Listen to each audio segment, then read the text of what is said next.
Hi there everyone. If you've been watching the recent videos from Joshua Bardwell and Rotor Riot recently, you'll have seen them flying these super powerful 8S 1500 kV quads, and all asking the question, is 8S low kV, like 1500 kV, the future of 5-inch freestyle? Is it that much better than 6S or 4S quads? And so that's what this video is going to be. It's going to be an explainer. We're going to start by busting some myths around Motor KV. Then we're going to be looking at the physics behind how Motor KV arises, what it means, and what factors affect it in motor design.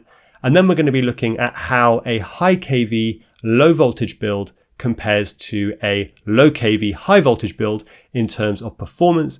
And then we're going to be answering the question, does 4S or 6S or 8S make the most sense for your freestyle build? I hope you enjoyed this video. I hope you enjoy all the information that's in here, and let me know down in the comments what you think of it. And of course, if you've got any questions about any of this stuff, and I'll do my best to answer them. Let's not waste any more time. Let's dive right into it. All right, so before we dive into the theory, let's just bust some Motor KV myths. The first myth is that low KV motors produce more torque than high KV motors. And this is a really sticky myth, and it's just not true. A low KV motor will produce more torque per amp of electrical current than a high KV motor, all else being equal, but you're never supplying a low KV motor with the same current as a high KV motor. The high KV motor is always drawing more current. A high KV motor produces more torque at high RPMs than a low KV motor. That's why it's more powerful. And if you can supply enough current, you'll get a lot more torque from a high KV motor at those higher RPMs where you really care about it.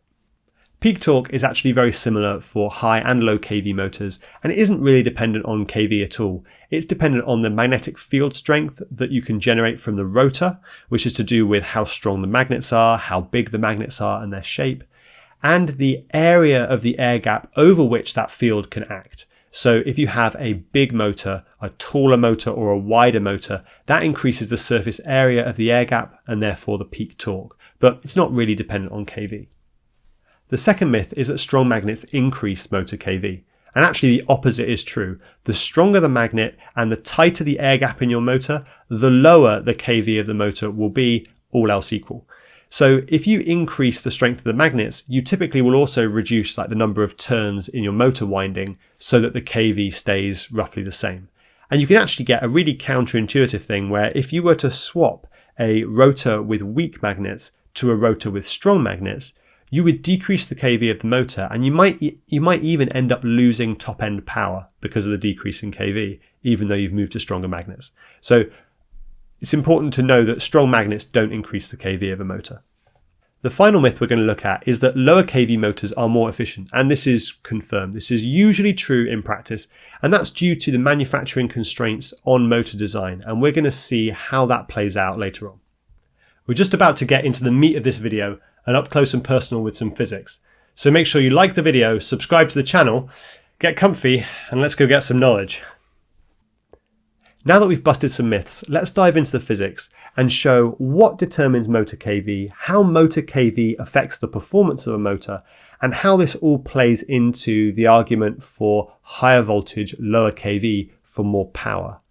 Well, every FPV motor, in fact every motor that's ever been made, is also a generator. And you can see this really easily if you spin a motor connected to a multimeter. You'll see that spinning the motor generates a voltage, and that means that you're generating electric current, you're generating electric power. If you spin the motor slowly, that voltage is going to be pretty small, but spin the motor faster and faster and the voltages get bigger and bigger. Motor KV is defined as the relationship between how fast you spin the motor and what voltage you get on the output of the motor wires. Sometimes we also talk about Motor KV being how many RPM you get when you drive the motor at 1 volt, and that's also true. In fact, these two things are equal. But all of this goes much, much deeper than that, as we're going to see as we get into this analysis. Before we dive into the analysis, let's familiarize ourselves with the parts of the motor that we're going to be looking at in this video. So a 5-inch FPV motor usually has 12 coils of wire in the stator. And the stator is the part of the motor that doesn't spin, and 14 magnets in the rotor. And the magnets are orientated in alternating directions. So if we look at one magnet, it might have the north pole on the outside and the south pole on the inside of the rotor. And the next magnet along is going to be orientated the other way. So south pole on the outside, north pole on the inside. And that's really important. Because we need to have this alternating north-south orientation, we are going to have an even number of magnets in the rotor. And because we're running a 3-phase brushless DC motor for our application, you're always going to find that the number of coils in the stator is a multiple of 3 as well. As the motor spins, the fields in each coil reverse back and forward. And the reason that this happens is that we have magnets of different orientations passing the coil. So initially we've got this red magnet next to this coil here, and we have the north pole on the outside of the rotor and the south pole on the inside of the rotor. And that magnetic field actually passes through the stator, and so we get north on the outside, south on the inside. But now if we rotate the rotor just a little bit, you can see that this blue magnet here is going to be moved in front of the coil. So now we have a blue magnet in front of the coil, and the blue magnet has the opposite orientation of poles. So now the south pole is on the outside and the north pole is on the inside. So as the motor is spinning 14 times every revolution, the field in the coil is going to be switching direction.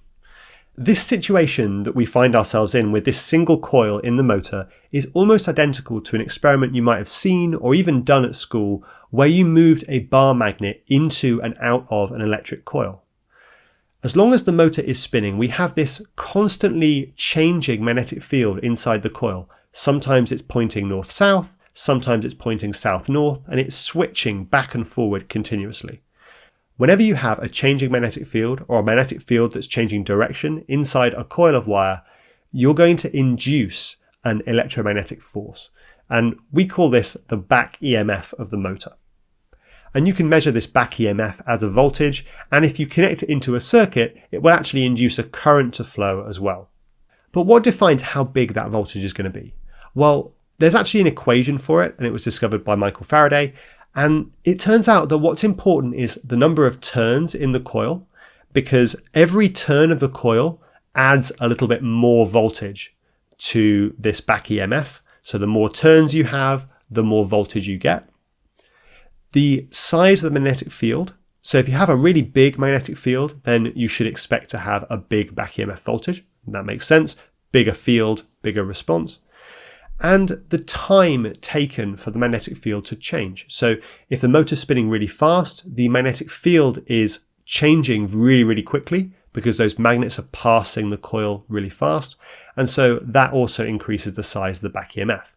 The number of turns in the coil is particularly interesting because this is how manufacturers adjust motor KV typically, is by changing the number of turns in the coil. And the change in magnetic field is interesting because it comes back to this strength of magnet myth that we busted at the start. If you have really strong magnets, you have a really big back EMF, and that's actually equivalent to a coil with more turns, and it's actually going to give you, as we'll see later on, a lower KV. So let's bring this discussion of back EMF back to motor KV. To test a motor's KV, we spin the motor at a known voltage, I usually use 10 volts, with no load, so no prop on it, and we measure the RPM that it spins at. And we apply 100% throttle to the motor at 10 volts with no loads, there's nothing to slow it down. So why doesn't the motor just accelerate and keep accelerating and spin up to some enormous speed and blow itself apart? Because 10 volts is plenty of power to do that. Well, it turns out it's the back EMF. As we spin the motor faster and faster, the back EMF builds up and up, higher and higher, because the fields in the coils are changing more quickly. Eventually, that back EMF builds up to exactly the same level as the ESC voltage, the 10 volts that we're supplying from the battery. And at that point, no more current can flow into the motor. Battery's pushing this way, back EMF is pushing this way, no current is flowing, so no power is flowing into the motor. And so the motor stops accelerating, stops speeding up, because it's just not taking any more power. What we found then is the RPM where the back EMF is 10 volts, what we supplied. And so we can calculate the motor KV because we know the RPM And we know the back EMF voltage because it's now the same as the 10 volts that we're supplying. So we have, 20,000 RPM and we're supplying 10 volts. So we know that the KV of the motor is 2,000, 20,000 over 10. So that's how that test works. So now that we know how motor KV and back EMF are related, we can really get into how motor KV affects motor performance. Now, when a motor is driven with a propeller, it's got to convert electrical power into mechanical power to overcome the drag of the prop and create thrust. And to explain how it does that, we're going to look at this effective circuit of a motor here. We've got this source voltage, that's the ESC or the battery supplying power to the motor. We have motor current, so that's the electrical current flowing into the motor. We've got motor resistance. This is the resistance of the copper windings in the motor. Those copper windings have some resistance. They're going to dissipate some power. And we have this motor back EMF. And that's the voltage generated by the fact that the motor is spinning, by that changing field inside the coils, that's pushing back against the ESC. When the motor has a load on it, this back EMF voltage doesn't equal the source voltage. And so the source voltage is pushing current into the motor. And that battery pushing current against the back EMF is how the motor converts electrical power into mechanical power and how it spins the prop. So now we have this motor equivalence circuit. Let's use it to compare a 4S 3000 kV system and an 8S 1500 kV system driving the same prop at the same RPM and the same mechanical power. So the 4S system is going to be at 15 volts. And at 30,000 RPM, a 3000 kV motor is going to generate a back EMF of 10 volts. So 30,000 divided by 3000 kV gives us 10 volts of back EMF. So if we want to deliver 500 watts into the prop, we're going to need 50 amps times that 10 volts of back EMF to give us 500 watts into the prop. Now let's look at the 8S system. Now our source voltage is 30 volts. Our prop RPM is the same, 30,000 RPM, but now we have a 1500 kV motor, so our back EMF is going to be 20 volts. 30,000 divided by 1500 kV gives us 20 volts of back EMF.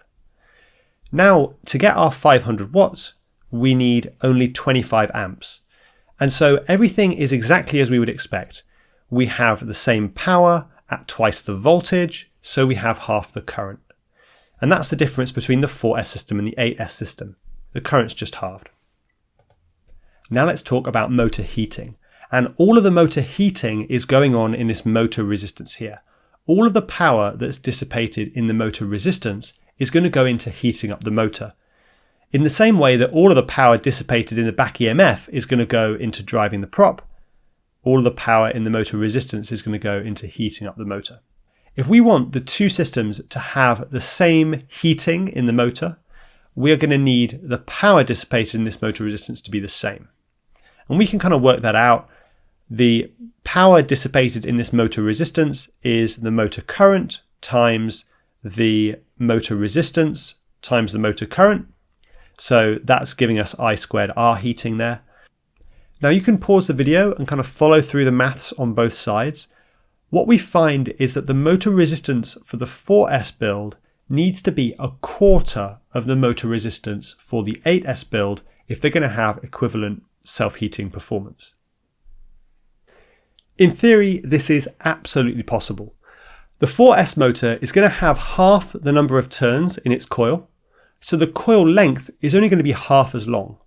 And if we're going to use the same amount of copper in both motors, and we're having a coil that's half the length, we should be able to make it twice the cross-sectional area, and that would give the same amount of copper. So we've got 2 times the cross-section and half the length, and that's going to give us a quarter of the resistance. And that's easy, right? That's fine. Well, it turns out that in theory it's possible, but in practice it's very, very difficult to manufacture. All mass-produced FPV motors are wound by machine, and that means that there is a fundamental limit to how thick a single wire can be made for the windings before the machine cannot wind the motor anymore because the force required to bend the wire as it's winding it is just too great. And also, if you try and bend a really thick wire around a small corner, you end up cracking the insulation, and then you get short circuits in the motor windings and the motor just won't work. So as you go to higher kV, you quickly can't just keep increasing the thickness of the wire. You end up needing to move to multi-strand winding, where instead of winding a single thick wire around a coil, you're taking 3 or 4 or 5 thinner wires and you're kind of bunching them together and trying to treat them as one wire. And this works from an electrical perspective, but you get a very different type of coil with this multi-strand winding approach than you get with the single strand winding. You can see here we just got a very neat coil, all the single strands lined up, and here we've got kind of bundles of thin wires wrapped around the stator, and they're nowhere near as neat. And this means that multi-strand windings typically cannot achieve anywhere near the same copper fill factor as single strand windings. And by copper fill factor, I'm meaning the ratio of copper that's conducting electricity to air and insulation in the winding. So the more thin wires you have, the more layers of insulation you need to stop those thin wires shorting against each other. And so the more insulation ends up in the motor. And also because it's harder to keep the coils perfectly neat, you also end up with more air gaps in your coils compared to if you wind with a single wire. Multi-strand windings also suffer with overheating much more than single-strand windings. And that's because when you have a multi-strand winding, you have lots more layers of wire with lots more small air gaps and wire insulation between them. And you're effectively creating like a duvet for your coil with all of these strands of copper wire. And if you compare this sort of blanket here to a single strand winding, you can see that here we've just got much thicker copper wire. The heat can go through the copper very, very quickly, and it's only got to go through one interface before it gets to the outside of the coil. Here, it's got 6 interfaces to go through. So you can see the difference. Heat is going to find it so much easier to get out of a single strand winding than a multi-strand winding. And heat buildup is our number one enemy for motor performance. In general, you can push a motor as hard as you want until it overheats. And the moment it overheats, it loses efficiency. And once you lose efficiency, the heating gets worse. And then the motor just smokes because the motor gets hot enough that the wire insulation melts or burns off. And then the coils short against each other. And that just kills the motor. For the best possible overheating performance, ideally we'd want just a single layer of coils made of really thick copper wire. That would be really good. But 1 or 2 layers is definitely going to be much, much better than 5 or 6 or 7 layers of much thinner wire. We also get some other benefits of running higher voltages through the whole system. If you're delivering a certain amount of power, a higher voltage is going to mean that you can deliver that power at a lower current. And lower current means less heating everywhere, less I2R heating everywhere. That means less heating in the battery, less heating in the XT60, less heating in the battery leads, less heating in the MOSFETs in the ESC, less heating in the motor wires that go out to the motors. And that reduction in losses from heating in all of those different places also contribute to less battery sag and better performance of the quad over the whole flight. So does this mean we're just going to carry on increasing the voltage and getting more and more powerful quads going forward? Well, high voltage is not always going to be better for everything. So for system efficiency, for reducing the losses in like your wires and cables and connectors and MOSFETs, higher voltage is just generally going to be better. But in terms of motor cooling and kind of motor performance, we're definitely going to get to diminishing returns and even start to go the other way, because as you start to get to really low KVs, you're going to start having to go back to thinner wire with many more turns around the stator. And at that stage, the cooling problem is going to get worse and actually revert back to what we've been seeing with 4S motors. Let me explain what I mean. When we were trying to run 4S batteries with a high KV, we use multiple thin strands of wire in parallel to be able to wind the motor. When we moved to 6S, we changed from generally using multi-strand winding to mainly using single-strand winding, particularly on high performance motors. And that gives us a big cooling benefit. If we move to much higher voltages, let's say 12S, 16S, 20S, we're still going to be using single strand windings, but now we're going to need so many turns to get the KV low enough that we're going to end up back with something that looks like what we had on 4S, and that's going to lead to worse cooling again. So 8S, we're still getting a benefit in terms of the improved efficiency and in the fact that we're still able to use single strand winding and get good cooling performance.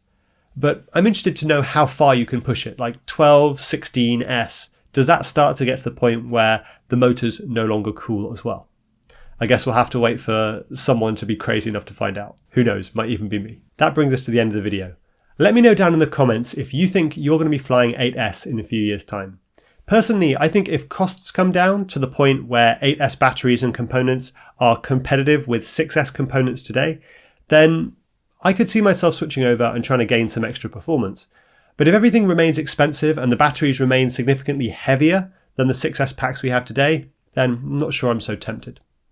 I hope you enjoyed the video. I hope you feel like you know a lot more about Motor KV and how that all works now, and also the benefits of motors with single strand windings versus those that are using multi-strand. I think it's one of the key differentiators on motor quality these days, and certainly if you have the choice between two motors, one with multi-strand and one with single strand, I would certainly go for the single strand option. Please don't forget to like and subscribe for more content like this. And if you want to support the work I do, please check out my Patreon and buy me a coffee. All the links in the video description. That's all I have for you for today. So until next time, I wish you all very, very happy flying.